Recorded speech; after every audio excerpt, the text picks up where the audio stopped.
I'm Derek Galanis, and you guys are watching MMA Conspiracy Hour with my boy Todd Atkins and Miguel Iturrate.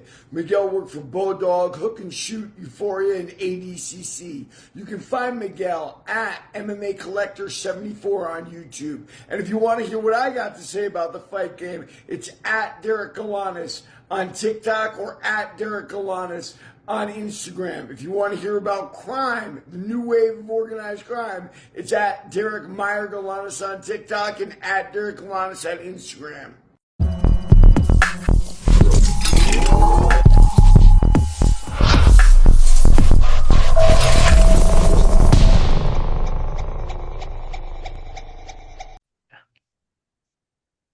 All right, this is Todd Atkins, and I'm back with Miguel Iturrate. Thank goodness we more episodes with Miguel. I know you guys; those are always our most popular episodes, and we're gonna do something I think will be interesting today because we're gonna review the Smashing Machine. I know a lot of you probably seen different reviews, but as two old school guys, and Miguel, who was around Mark Kerr a lot, he knows Mark Kerr, especially the Abu Dhabi, which is interesting story in and of itself that wasn't in the movie.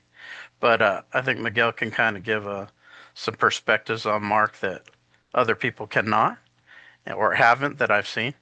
And as always, before we start, I want you to subscribe and like the episode, share them with somebody. And Miguel, I want to give you a chance to kind of give your opening thoughts on what you thought of this film.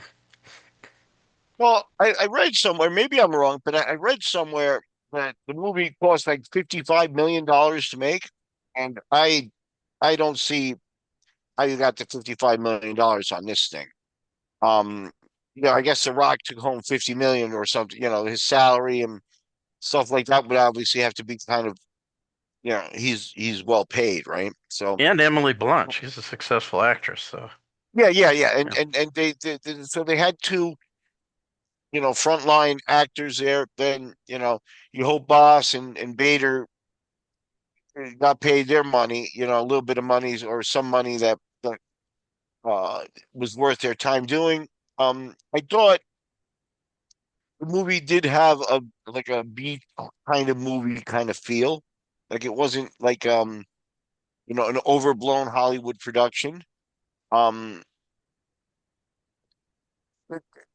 and like we were talking in the prep, it clearly was something that, it probably went down something like, we've known about this movie for years, right? That it was going to be made, and we thought they'll never make it, and The Rock was going to play Kerr, and The Rock was able to push this movie through, I guess, right? Dwayne Johnson was able to push this movie through and get it done. And I think, like you said, it started with him seeing the uh the original Smashing Machine documentary, and that kind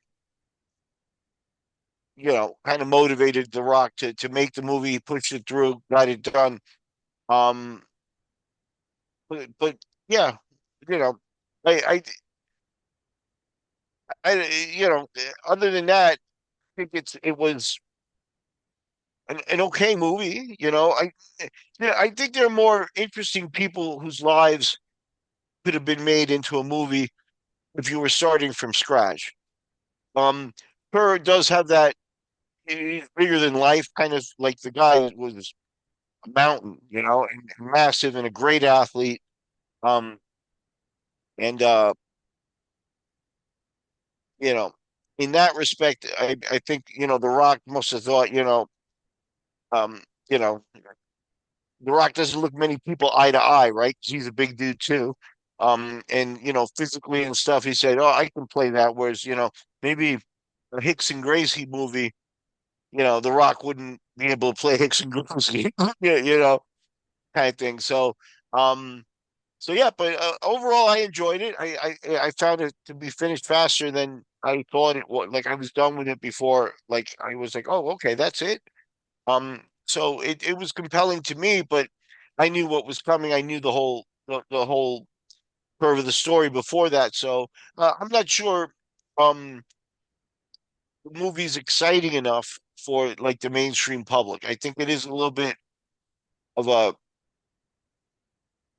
slow movie. I'm not sure. It doesn't compare to like Fast and Furious or something like that, where like a Hollywood production where people like to feel adrenaline or whatever. This isn't a real adrenaline movie. It's a compelling story. It's a human story. So Yeah, one thing I wanted you to touch on, and we were talking about this before the show, me and him, is I see a lot of people, because so many of the old school fans have kind of cycled out of the sport. See a lot of people asking, why Kerr? Why didn't make a movie about this guy? And obviously there was a documentary already out about him, so they had a lot of reference material ready to go. But I want you, Miguel, to kind of talk about where Kerr's standing in the sport was, who Kerr was, why a movie could conceivably be made out about him outside of the fact that there was already a documentary which they used. I would say the majority of the movie was scenes from documentary, but why do you think Kerr would warrant a film outside of that? you know the Smashing Machine, the early documentary was kind of informative, and it let people know maybe what was suspected. Like as an insider, I knew about his drug problems and things like that, but I think it confirmed that he was a guy that had some demons. And I'm talking about the original one. Um, this movie certainly would have benefited with a real script making.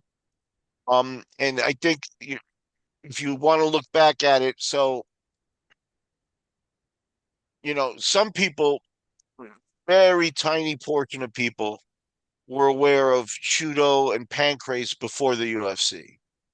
And in Brazil, there was some awareness of Vale Tudo and things going on. So there definitely was a fighting scene before the UFC. But let's face it, the UFC is what got it into the American market.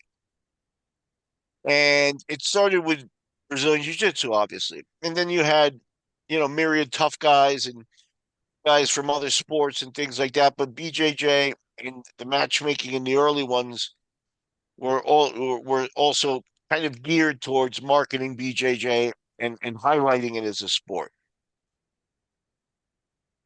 What came soon after that, and I think first guy that we saw with Fry, where you had a guy with some wrestling credentials, um, really show up and start to excel and show that there were some things that wrestlers could do by staying on their feet and being big and strong and fit. Um, that turns up. And then, Coleman took it up a notch because at the end of the day, Coleman's wrestling and Fry's wrestling is really not comparable. Coleman was an Olympian, and Coleman also had that, you know, ass kicker in the bars kind of attitude too. He had his sidekick Randleman that they kind of pushed each other. Um, and there was a very real reaction to the rise of the wrestlers. Um, and at the end of the day, Coleman, I think, was, obviously was the first champion, and that sort of stuff. And Kerr very much had that Coleman 2.0 feel. In retrospect, knowing what we know now, the way Coleman approached competing versus the way Kerr approached competing, whereas Kerr really didn't, you get the feeling if Kerr was a genius fighter because of his physique and stuff like that. You get the feeling if he was able to pick it, he would have rather be a genius computer programmer or something else besides fighting it. It wouldn't have been his choice. Whereas Coleman was like, this is the best thing that could ever have happened for Coleman. Um, so because of the mindset, Coleman probably would have won, but that wasn't the impression. It was that Kerr came in at 2.0 and that Kerr was picking up skills that Coleman kind of left aside. Coleman never really went to another camp. I mean, he trained with Kerr and they had moments together, but he never really thought out, learning from other types of martial arts and things, and Kerr did.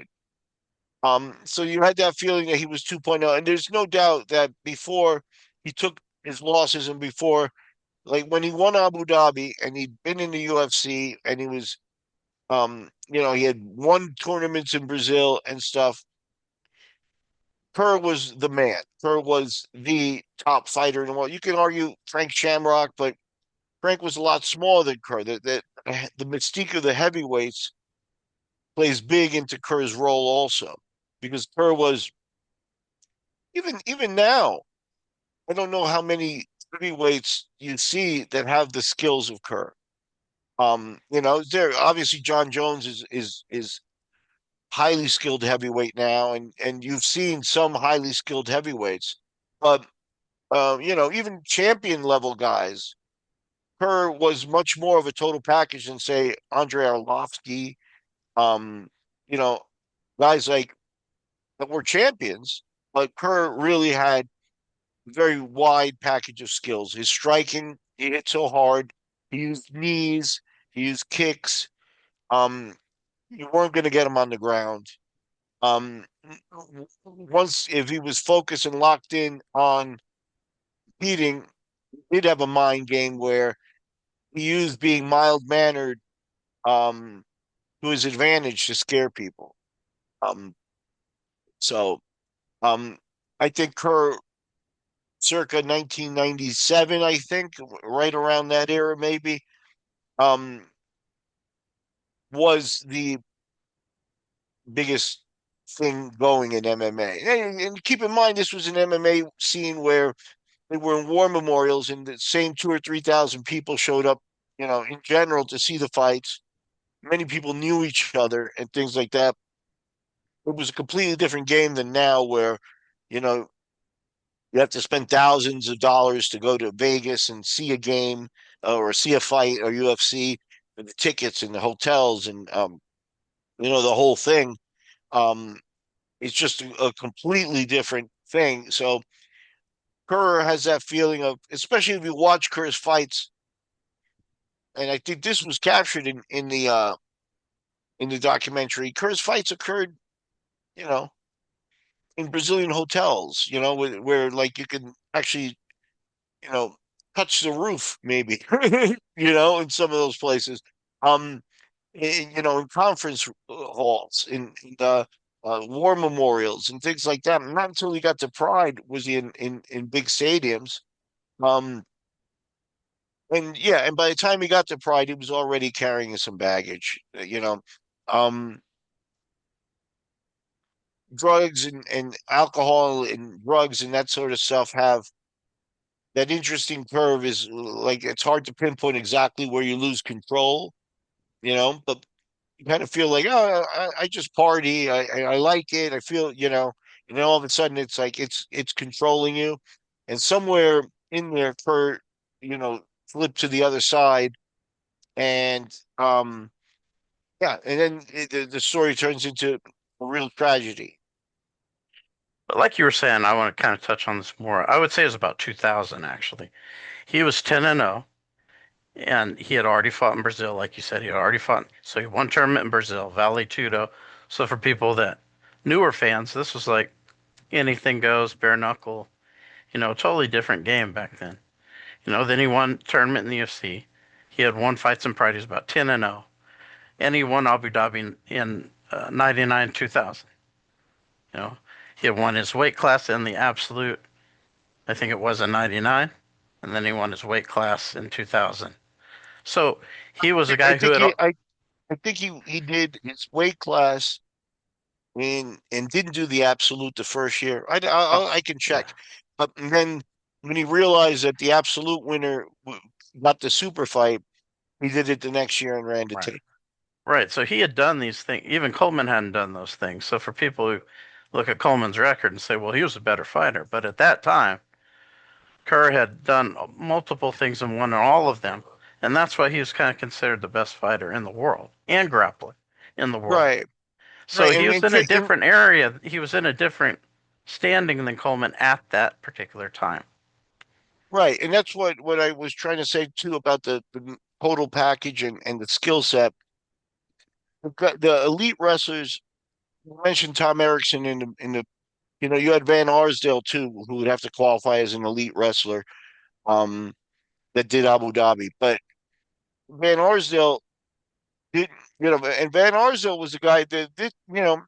If things go different and he doesn't lose to Vanderlei Silva in Brazil earlier in his career, then Kerr took his losses. So Kerr had a much longer startup run.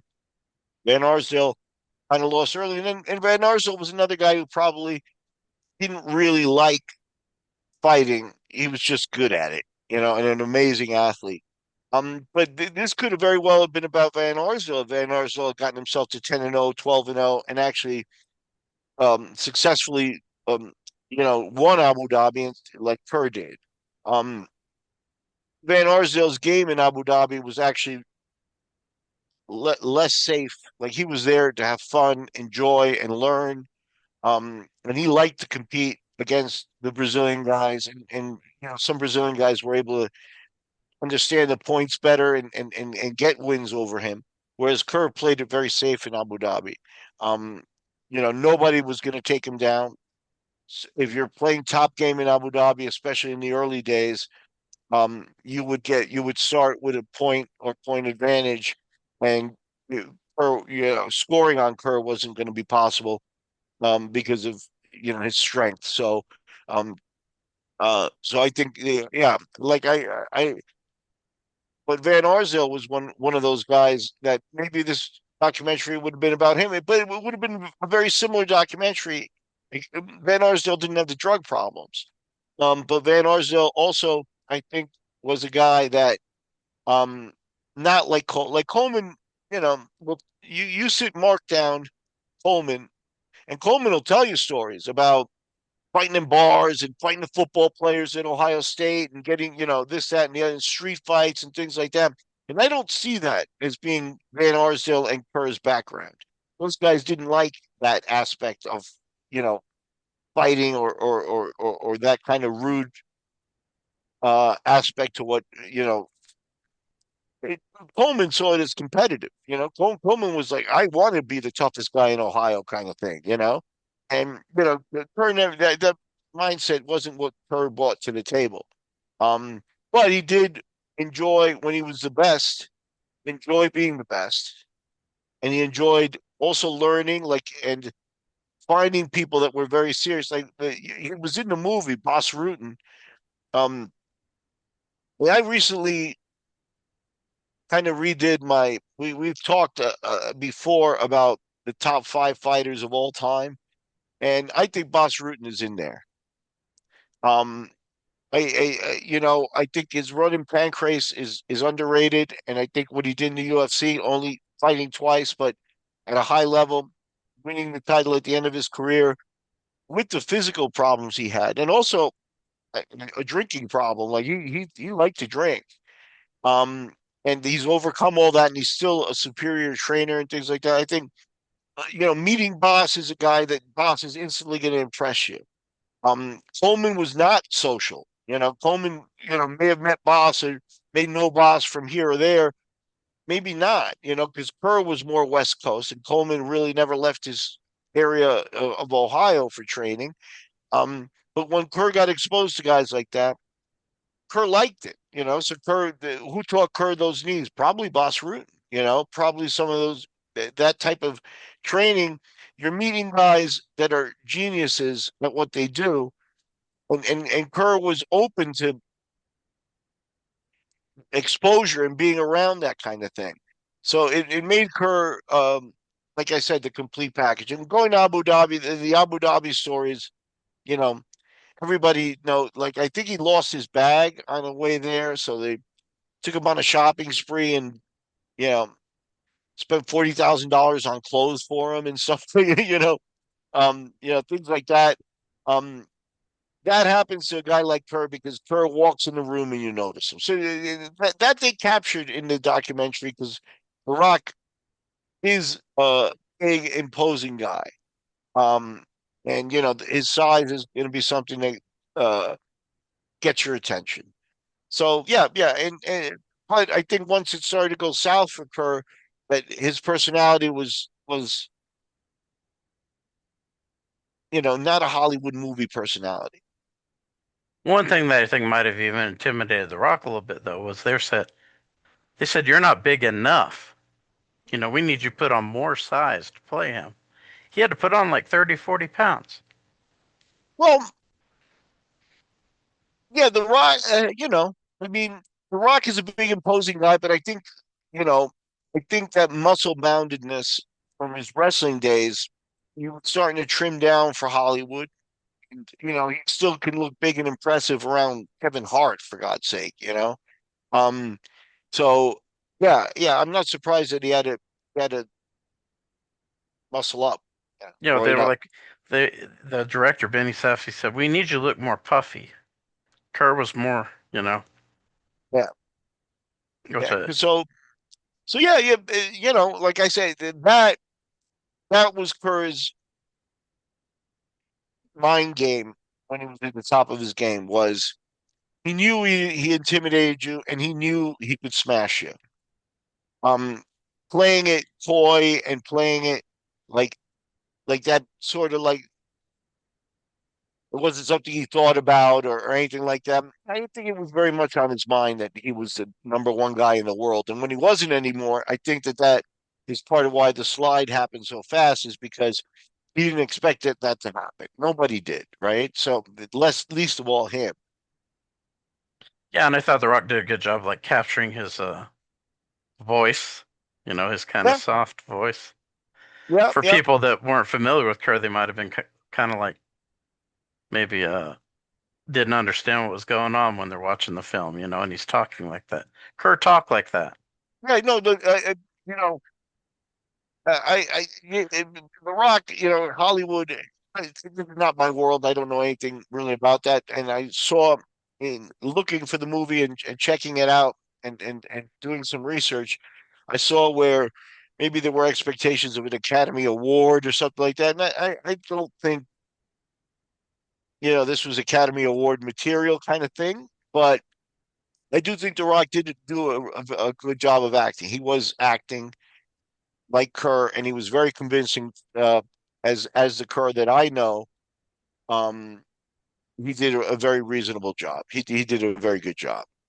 Yeah, he seemed to be a lot like Kerr. For anyone who wasn't around back then, that was pretty close to Yeah, Mark Kerr. You know, yeah. what'd you think of some of the other guys like Bader? He had a big role in the movie. What did you think about Bader? Good for Bader. I mean, grab some money. I thought, um, In comparison to The Rock, he's nothing like Coleman in terms of he how they made The Rock look like yeah, Kerr and had his yeah. voice. Bader didn't have any of that done. You But know. first, the thing about Bader is that first, he was too small to play Coleman. Like, he looked a lot smaller than The Rock in the movie, and that is not the case. Coleman was physical equal of Kerr. And Coleman, they toned Coleman's personality down a little bit.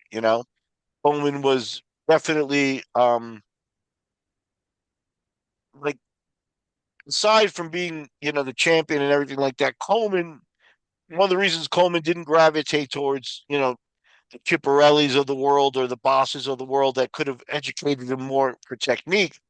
Coleman was just a guy that, you know, got out the boxing mitts and focus mitts and stuff, and just smashed them running and smashing them, without learning boxing technique until, much later in his career or anything like that.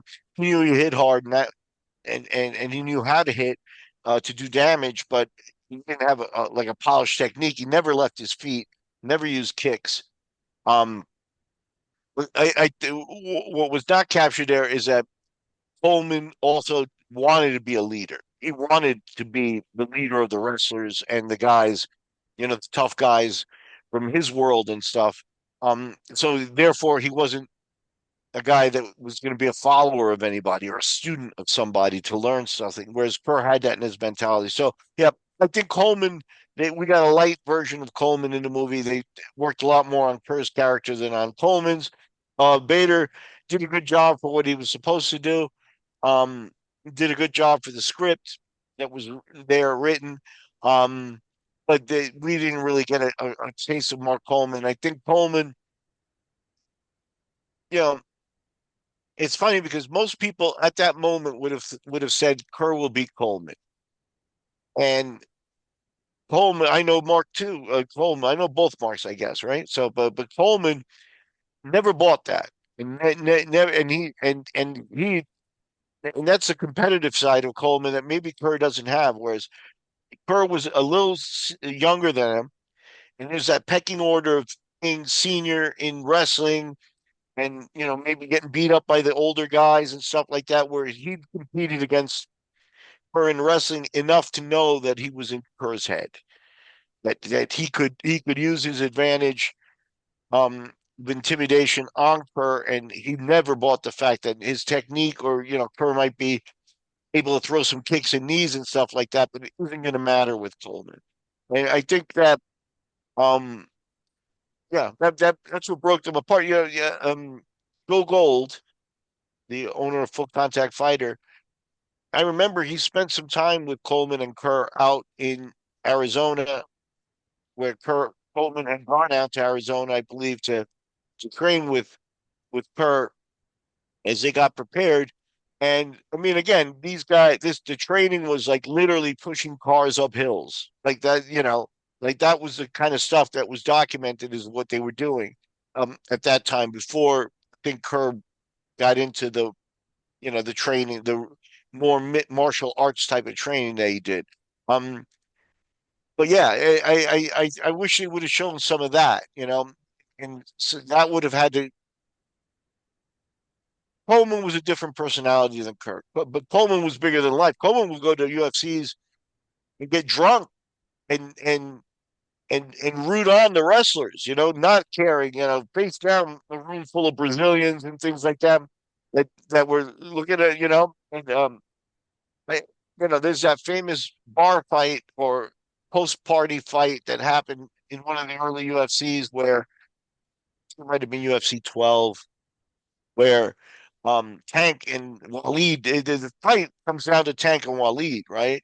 So Coleman played a huge role in that. And I mean, I was in that room, and Coleman stood in the middle of that room, drunk as a skunk, and looked down a wall of Brazilian guys, probably 4 or 5 Brazilian guys, including Vitor Belfort, including Paulson Gracie, including Carlos Barreto, who was another guy who was a giant guy the size of Coleman.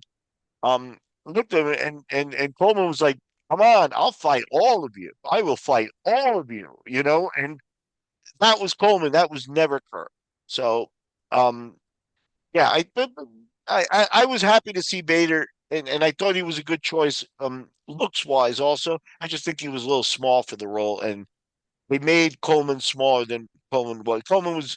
If, if they really wanted to, they could have made this. Coleman per movie about the two of them, because they were really the first two wrestlers that broke through into the people's imaginations. Van Arsdale was there, but Van Arsdale, didn't get to the UFC until after he had taken some black marks on his career. Van Arsdale didn't break through in Abu Dhabi, so he never got the notoriety. But if you wanted to do a movie on early wrestlers, and not just focus on Kerr, that might have been a more compelling movie. Yeah, I can tell a funny story about that because I made a short about Kerr, like a short video, where I talk about, he was the more. I was comparing him to Coleman and saying, he was more well-rounded. He embraced, different things more than Coleman. And I remember Coleman sent me a message on Instagram. He said, I would have beat Kerr. That's just Yeah, all he said. I take yeah, Kerr, yeah. Yeah, and he's got that confidence because they've been chest to chest and been together, and he knows that he can get into Kerr's mind, and so it is very interesting. That psychology is very interesting. Um, it would have been interesting to see. Pride tried to do it, you know, tried to give us that fight, to give Pride credit. And Kerr's the wheels came off for Kerr, and at that point, it never happened. It would be hard to find someone to play Coleman because of the things you were describing, kind of like his He was a big intimidating guy. His voice was kind of intimidating too. Just Vader wasn't him exactly. He did a good job, like you said, for what he was there to do, but he's Yeah, and he's not Mark Coleman was a Coleman. good. Yeah, Coleman was an argument. Like I remember being in Brazil with him. He was there to corner uh Cole, Brandon Lee Hinkle.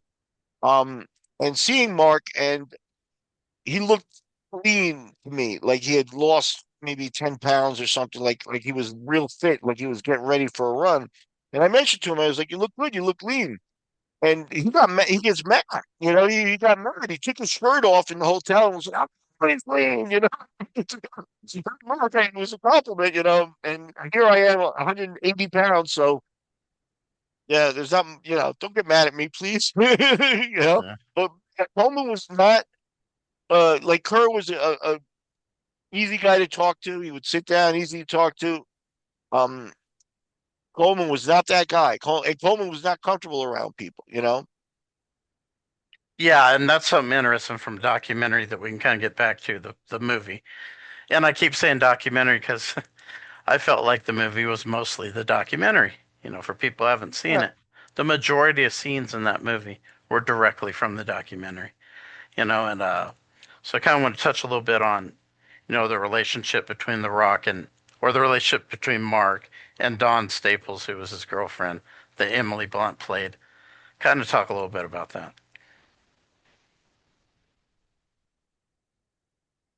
Um, when I was around him in Abu Dhabi, and at his fights and stuff, she didn't like I was at a Pride event with her one time, but Kerr was there to corner Rico Rodriguez. He wasn't there to fight himself. Um, and you saw guys womanizing and stuff on the road and kind of partying and stuff.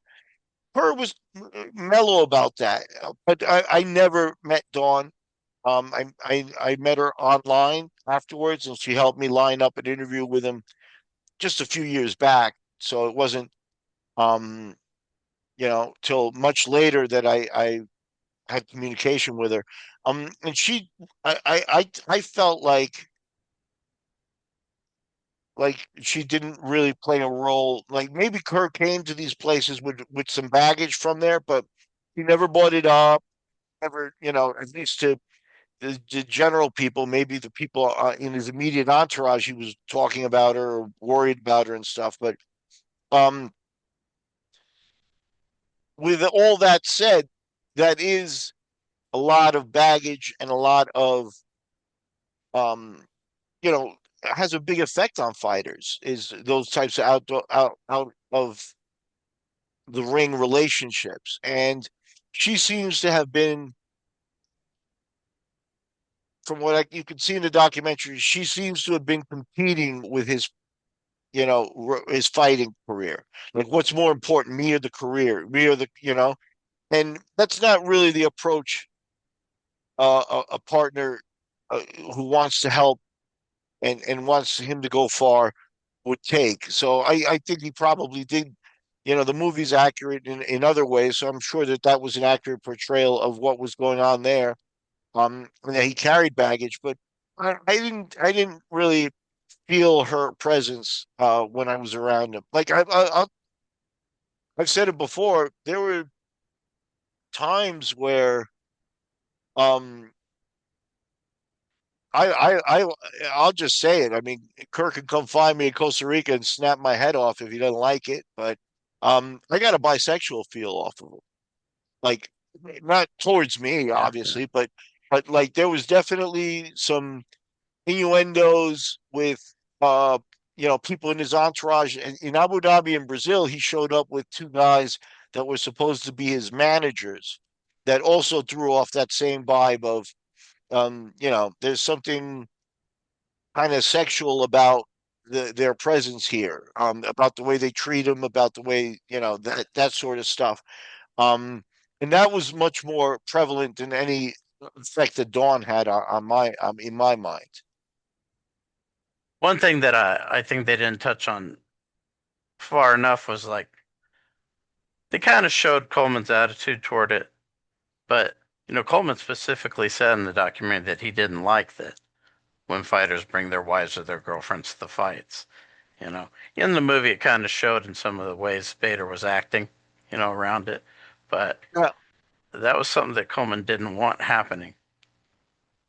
yeah. I'm not even sure if Coleman was married at the time. I mean, obviously he had a girlfriend, and he's got daughters now. That are adult daughters. So around then they would have been infants and stuff. Um, and again, I love Mark. Mark liked girls.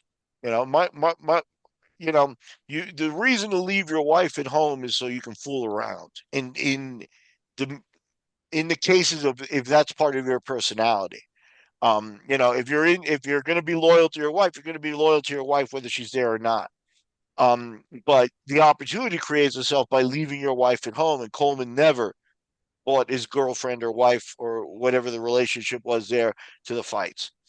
Yeah, Yeah, I I, think I received a 1 o'clock in the morning phone call from Coleman in Brazil at my hotel room to translate for a taxi to bring girls over. You know what I mean? So, like, yeah, that would be the reason to not like someone's wife because, if Dawn caught on to what Coleman was doing, she might call his wife. She definitely was. Dawn is also a powerful personality. She isn't gonna let things slide or keep things on the quiet and down low if somebody's hurting their her friend kind of thing. That's my impression. So why would Coleman not like him? Coleman liked girls when he was young. You know. but he also did say that distracted. You need to be focused on what you're doing, and they did show that scene in the documentary and the movie where she's kind of like trying to get Mark's attention, and he's just like, you know, he's Yeah, trying to just tunnel vision. yeah, and you could do that with one night stand kind of things that have their purpose. And Coleman, like I said, like girls, but he wasn't dedicated to like having like he wasn't like I'm going to Brazil, I'm going to see my girlfriend or like that. It was like you know what was around or whatever. So yeah, there's baggage that comes with a relationship, and that's what Coleman didn't want around fights. Yeah, yeah. And I thought Emily Blunt did a great job playing Dawn. I don't know Dawn, and like you said, but from the way the documentary portrayed their relationship, I think she did. She's a great Uh, I'll actress. I'll tell you another interesting story of different personalities here. We mentioned Brandon Lee Hinkle. Um, the woman Hinkle is married to today, he met on that same trip. He's a Brazilian girl. He met on that same trip where Coleman was cornering him, and they were calling girls up, show up at the hotel room and stuff like that.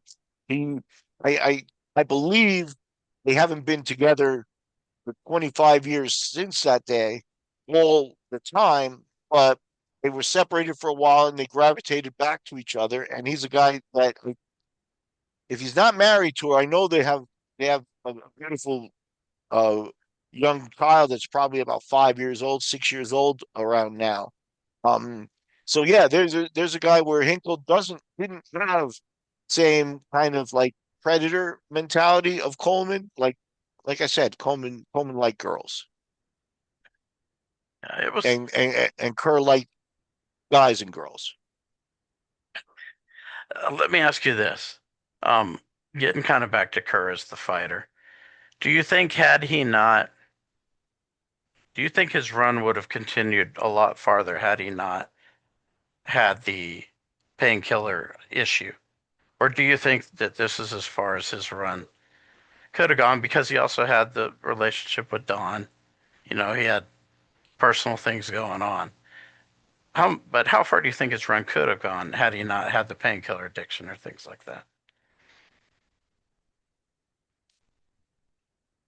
Everything has its effect. Dawn had her effect. The drugs had their effect, but I think the number one thing for him was psycholo- psychologically not being able to handle a loss because he had listened to the hype and believed in himself.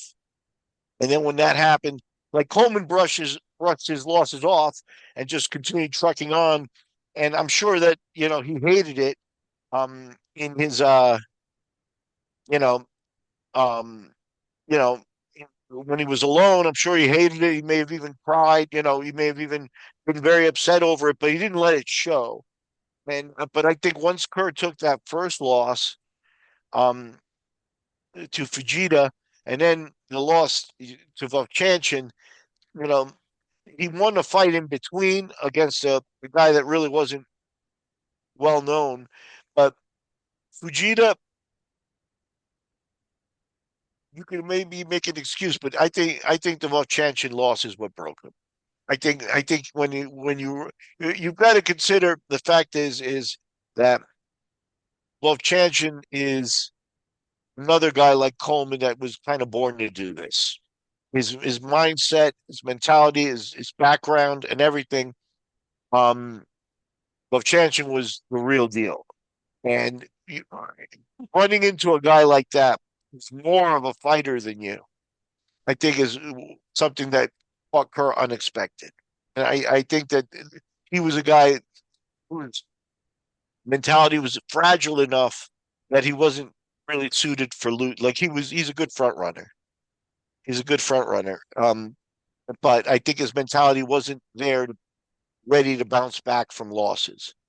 And then once they started happening, they became it didn't matter. He still got paid. He never took $2,000 for a fight. So he was always able to use that early part of his career, convince people they might show up at the top of his game and um, get paid.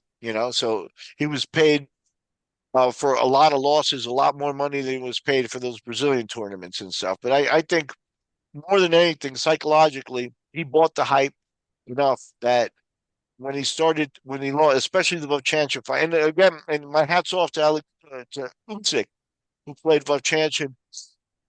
You could see in the scenes where he was walking out and stuff like that, like Usyk watched Prize. He had Vovchanchin's body language down, and the way he moved. But my hats off to him. But Vovchanchin is another guy. If he's not in the top 10 fighters of all time, then I don't know who is.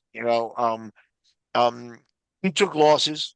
He didn't have a complete game, and that he was much more of a striker than a ground fighter. Um, and there were times where the other thing about Vovchanchin too is he fought heavy because he wanted to be big in the heavyweight division for money, but he wasn't fit the way he was when he first came out and could have been. Um, but I think the Vovchanchin loss uh, broke her psychologically more than just a drug because I think he's big enough and strong enough that you could fight on dope for longer than he did. His dope run fell apart kind of quick. Yeah, I think that was something I was going to touch on actually, is Vav chances. So having Usyk play him was, I think, it was good in that Usyk's kind of a smaller heavyweight himself in boxing, and Vav Chancellor was a smaller heavyweight, and so I thought he kind of, and like you're saying, his mannerisms after he won, he did that spinning kick and he would throw some punch. Usyk did Yeah, that, after there was a scene where he did that. So he was obviously watching Vovchanchin's fights, either to yeah, get ready yeah, for it or maybe watch them in the past. But he had his yeah. mannerisms down. They're both Ukrainian, so they would both. You'd think Usyk would have to be aware of them in some way, shape, or form. Yeah. So yeah, I don't know where he did it, but Usyk did. He was acting. For what it's worth, he did a good job. So, all the guys that are professional fighters that were in that movie um, gave their all. You know, I think Bader was probably the guy who was most on camera out of all of them, obviously.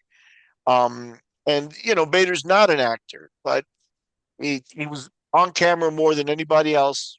Maybe Boss towards the end of the movie picked up a little bit, but Boss Boss has always been a bit of a guy who was suited for the cameras too. Like Boss always was a guy with the personality and everything.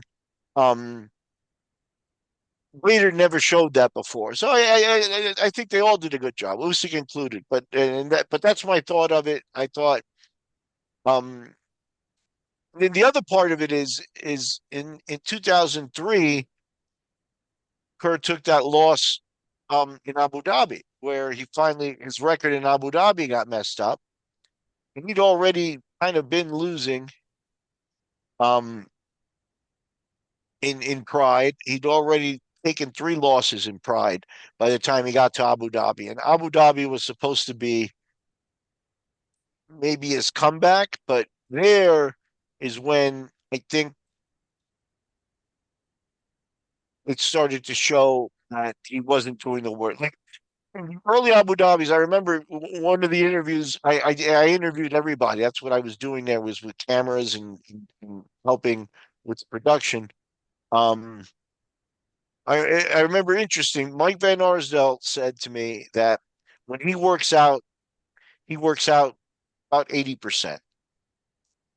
And Kerr's theory on working out was drop dead to exhaustion 100% every time.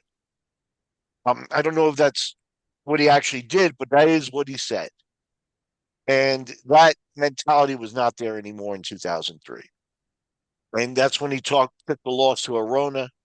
Um, and Arona was a force Arona was another guy who was a force in Abu Dhabi, did MMA, and also saw the wheels come off of his MMA career after a couple of losses. Um, where he was never the same after a certain period. And Arona's another. This documentary could have been about Arona, and it would have the same curve of career where he was just unbelievable until he wasn't anymore. Arona was unique in jiu-jitsu that he was a really big guy who played more of the top takedown game. He was like a wrestler almost in his style. He wasn't a guy who got on bottom a lot Yeah, and played on the yeah, bottom. he was Mario Sperry's student, and if you look at Sperry's game, Sperry was a top player also. Like there were jiu-jitsu guys like Saulo Ribeiro was a top player. He didn't want to use his guard. Even American top team, their 140-pound teacher, Tyron Pina, he's a top player. He didn't want to play guard. Those guys. So there were guys with a top game. Arona had.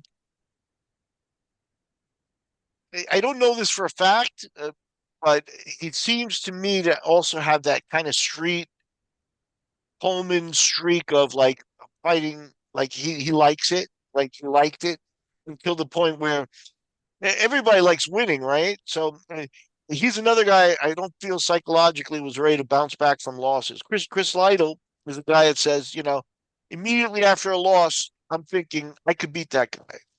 That's the mentality of the top shelf guys.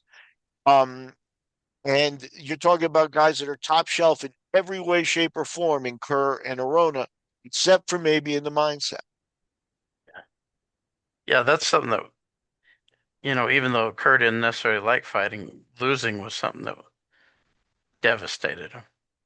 Yeah, yeah, didn't like I said, I think if it had been something else, he would have taken it. Like whereas Coleman, it's like, you know, here's your career choices. A, school teacher, wrestling coach. B, computer programmer. C, professional fighter. Coleman would take professional fighter every single time, without a doubt. I don't know what Kerr would pick, you know. Um, so yeah, and then but the lauding of Kerr in the early part of his career, most people that Coleman was a guy who was at the forefront of the wrestlers and showing the world that this game was more than just jujitsu. And that 2.0 label with her, like I said, we heard it always. And I think, you do start to believe it. You only hear that, that is your only reality is that you are unbeatable, that you're the best. Like even Lytle, I think, said it.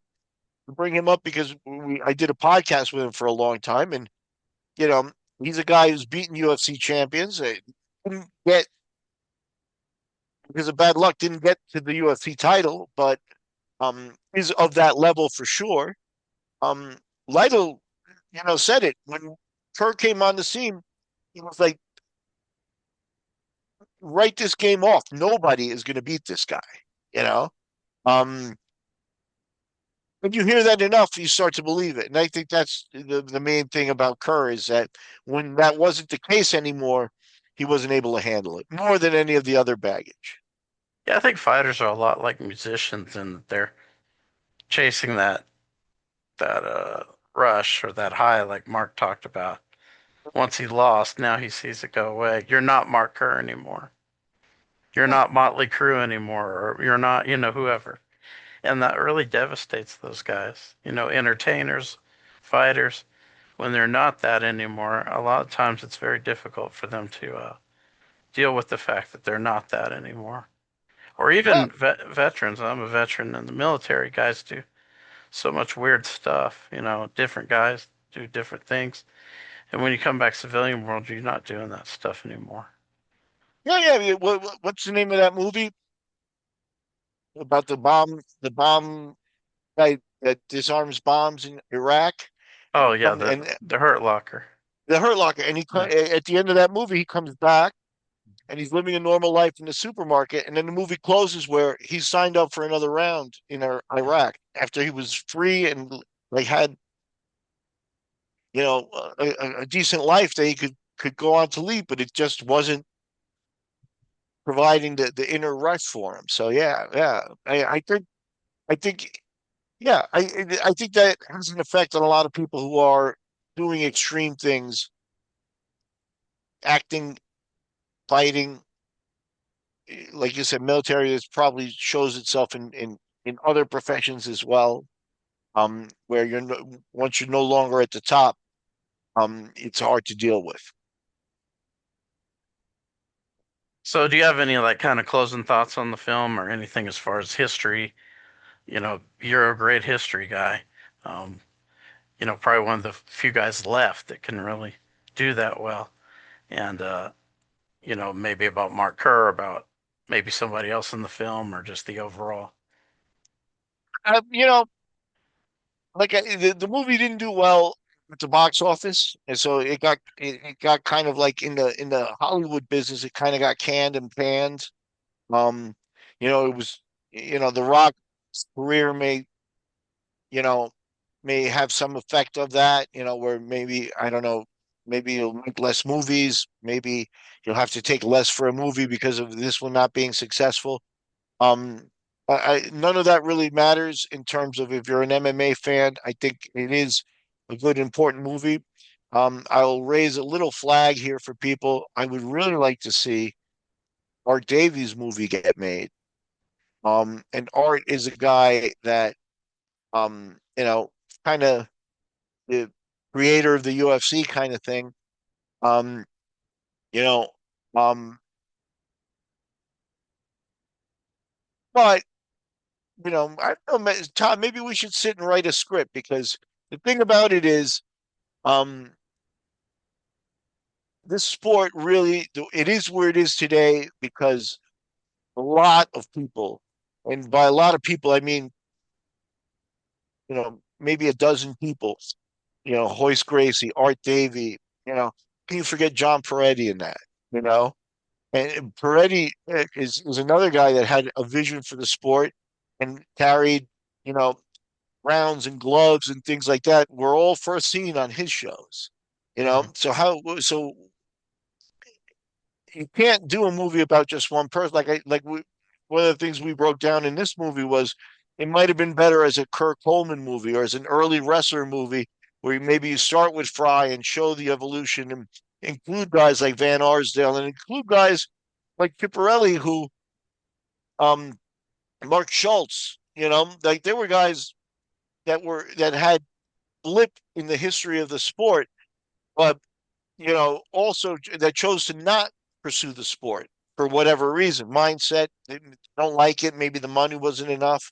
But like Chiparelli was a guy that for what I know, and I've never interviewed him, but from what I know, um, an unorthodox wrestler, elite high level Iowa wrestler in college that everybody knew and respected, that would secretly take Brazilian jiu-jitsu classes and was a brown belt before everybody else was a blue belt.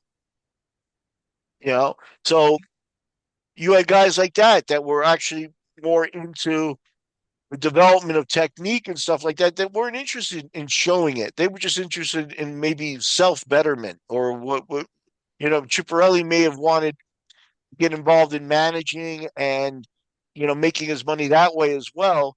But it started with and Schultz too. It started with a curiosity of saying, what is this Brazilian Jiu-Jitsu stuff? Whereas Coleman didn't have that curiosity. He's like, I'll kill them. You know what I mean? And he didn't want to study BJJ or put a gi on and stuff like that. The other guys did. So this what I'm saying is this guy, this is a movie that should be made that's beyond it could be called the birth of a sport, but it goes well beyond um one person, and that's what trying to sum it up like what we saw is Mark Kerr's story, and it's a compelling story, and it's a well worth watching for, especially for MMA fans. It's a good capture of what the early days were like, especially from his perspective. But the story of this sport is much bigger than just one guy or that you can capture with even any of them, because it was a lot of people moving um, the chip forward as they could, or moving the ball forward and advancing the sport in little ways. You know, when it comes to wrestling and MMA, I think there's probably nobody who's more influential than Rico. He kind of started that Raw team, to where we can do MMA. He had a huge group of guys, Erickson and Trigg, you know, Hinkle, I think, was with them. Uh, I know. I think Hinkle was always Hammerhouse. Hinkle because I was think he Hinkle. fought in Shuto, and I think Rico cornered him, and he was wearing. It could be. It could be, but he never. I know Brandon pretty well, and Brandon is a Hammerhouse for life kind of loyalty, like a Randleman, and like that three guys there was the Hammerhouse. Um, but yeah, they would. I think they were all sort of aware of each other and would help each other out if it was convenient. So yeah, they could get Hinkle a fight. Um, but Hinkle wasn't. But Couture is the one you haven't mentioned. Yeah, Finland, Couture, you yeah, know. he was Lindland. Yeah, I would say they were a bigger team, maybe a little bit more successful overall Yeah, yeah, than I think so. Hammerhouse. I think Yeah. that's fair to say, especially when Mark trailed off. Hinkle also spent some time not fighting and fighting and being in and out, and Hinkle maybe not preparing like full training camps kind of thing and taking fights. But Hinkle was the same hardcore mentality of Coleman, you know. And Randleman goes without saying, Randleman would fight at the drop of a hat. You know what I mean? For no money. That was the mentality of those guys. And Hinkle would be they would in Brazil especially. The Brazilians dreamed of getting Coleman to fight down there, and they never did because Coleman, at the end of the day, had already made some money in the UFC with the tournaments and stuff like that, and he wasn't going to go back and fight. But I got my student, and Hinkle was the guy. I mean, Hinkle made $1,000 for some of those fights in Brazil. And so it wasn't about money for him. It was about just being the toughest guy in the room. Um, and Hinkle embodied that the way the hammer in Coleman style, and that like we've mentioned already is what's missing in a lot of guys that could be elite otherwise. I remember when I first moved to Hawaii after I got out of the military, moved back and went to college. I think it was 2005 and late 2005. And TJ Thompson, I was on social media. I don't know if it's Facebook, probably, but he said, TJ would have like Sunday rolling in his garage. Hmm. People come by, anybody could really come by, but he said come by today. Rico Chiapparelli's there with us. You know, yeah. So we got to train with Rico a little bit, and talk with him. That'd be a cool guy to get on the show if you could. Yeah, he's out there. He's got some type of presence still. I don't think he's big on interviews, and I think he's a guy that has been misunderstood enough. And kind of, you know, the knock on him is that he never fought, right? So, and that's what people will hold against him and stuff like that. And I don't think that sits well with Rico because it doesn't really give him the respect he deserves, right? So, I think that shuts him down and doing a lot of interviews. Yeah, well, find him on social media and get him to do an interview with us, and I'll be Him, ready. him and Hickson both had that aura of like Hickson was competing though, but he had that aura of a guy that this guy's better than everybody else. You know? Yeah, Chipperelli at one point had, and I, you can pinpoint it is being a brown belt when everybody else is a white or blue belt makes a big difference. And that's what he had over all the other wrestlers was that he also understood the jiu-jitsu game at a level that none of them did. And he So, was a fox catcher too. He was a great wrestler. right, no, he's Yeah, he was. like I said, he's an elite wrestler from I think Dan Gable said that Chipperelli was one of the best he's ever seen. And that's decades of wrestlers in Iowa. That you're comparing him to, and he holds his own. So, so yeah, Rico's a story of what might have been, what could it have been? Well, what could he have done if he had actually competed? Would we have seen something special? We'll never know now. But yeah, he would be worthy of an interview because the people he touched and the people he assisted in this game all uh, keep him high in respect. And that's, I think, the most telling thing at all is people that know him respect him, you know, um, not just talking about or being or disrespecting him or saying anything like that. Sonen's another one. Yeah, Chael is another one of those raw wrestlers. Yeah. Well, he was at Team Quest, right? And Yeah, Team Quest kind of was a splinter of what became Team Quest after Raw. right. Yeah. But Chael is a guy that I think the fact that he was a brown belt, that knowledge about Chipperelli being a brown belt ahead of everybody else, I think it was Chael who told me that. So Chael definitely knew and was affected by him. Yeah. So Well, Miguel, as always, it's great doing shows with you. Guys who want to check out Miguel, he is on Instagram, MMA History Guy. I don't check Instagram that much. Not Facebook that is much, probably but if you want to reach out, yeah, Miguel's on Facebook, but I'd say it's just as a general MMA questions, since there's more people into MMA on Instagram. If you wanted to ask him something, he is there at MMA History Guy. it might take me a day or two to respond, but I'll get back to anybody who cares. So Yeah, yeah.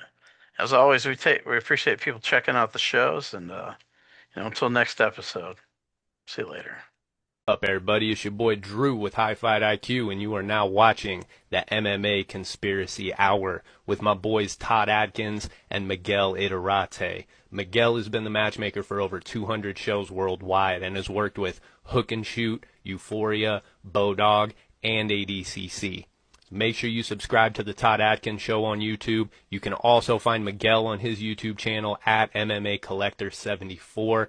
Don't forget to subscribe to High Fight IQ on all social media platforms, the House Call Sports on YouTube, the Fight Pit on YouTube. Now let's talk some fights, baby. Let's go.